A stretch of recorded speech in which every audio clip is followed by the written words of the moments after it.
Penuhi asupan nutrisi tubuh dengan makan gizi seimbang.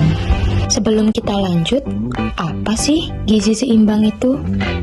Gizi seimbang merupakan susunan pangan sehari-hari yang mengandung zat gizi dalam jenis dan jumlah yang sesuai dengan kebutuhan tubuh. Gizi seimbang juga merupakan asupan makan cukup secara kuantitas, kualitas, dan mengandung berbagai zat gizi yang dibutuhkan tubuh. Contohnya untuk zat gizi penghasil energi yakni karbohidrat, lemak, dan protein, zat gizi pembangun sel protein, dan zat gizi pengatur vitamin, mineral. Nah, sudah tahu kan tentang gizi seimbang itu? Lalu, pedoman apa yang biasanya digunakan? Apakah 4 sehat 5 sempurna? Ya, jawabannya bukan 4 sehat 5 sempurna. Lalu apa? Apa isi piringku ya? Ya, benar. Wah, ternyata pedoman gizi seimbang sekarang itu isi piringku, bukan lagi 4 sehat 5 sempurna. Dulu kita mengenal istilah 4 sehat dan 5 sempurna sebagai slogan porsi makan sehat dan bernutrisi. Namun, sejak tahun 2017, Kementerian Kesehatan Republik Indonesia mengganti slogan tersebut menjadi isi piringku sebagai pedoman umum gizi seimbang.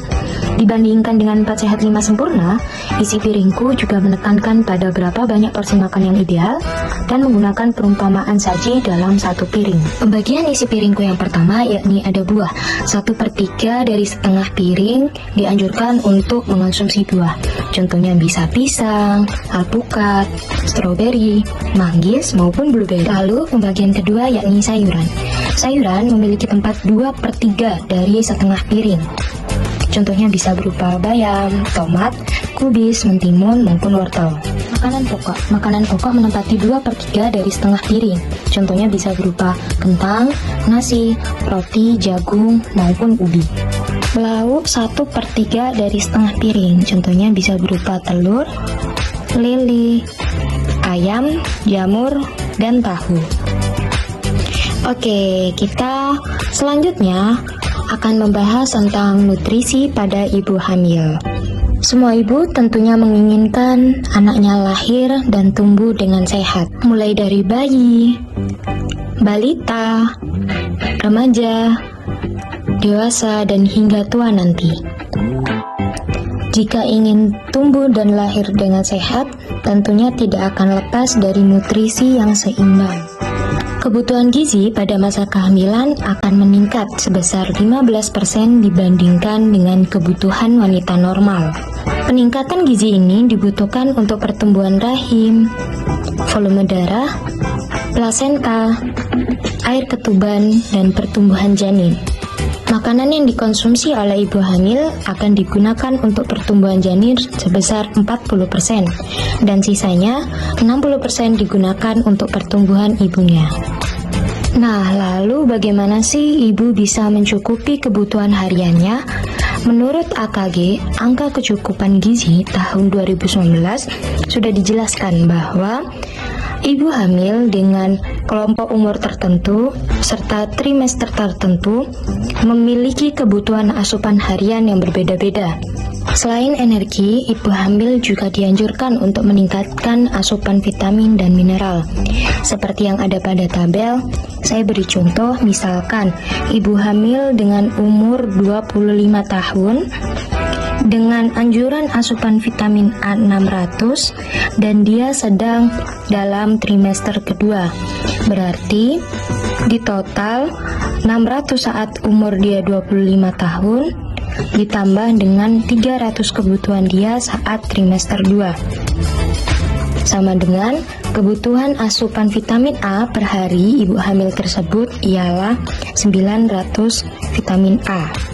Nutrisi penting untuk ibu hamil ada beberapa macam, yakni mulai dari asam folat, kalsium, zat besi, dan vitamin D. Asam folat contohnya seperti kacang tanah, bayam, alpukat, dan jeruk. Sedangkan untuk kalsium, yakni ada brokoli, sarden, kacang almond, dan edamame.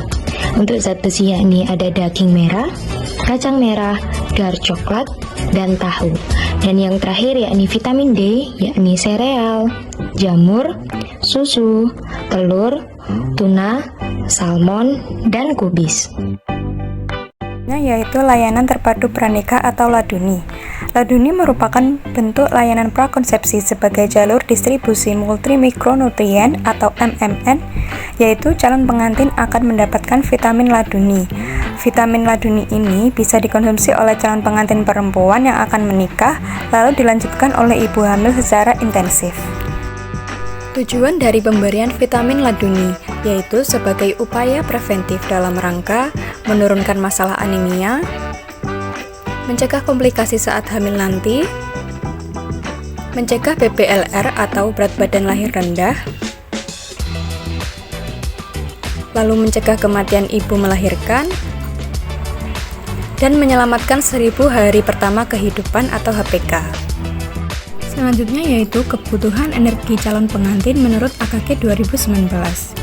Di dalam tabel sudah disebutkan kebutuhan energi yang dibutuhkan sesuai dengan kelompok umur. Berikut merupakan kebutuhan vitamin dan mineral calon pengantin menurut AKG 2019. Di dalam tabel telah disebutkan kebutuhan vitamin dan mineral sesuai dengan kelompok umur, mulai dari kebutuhan multivitamin dan juga folat.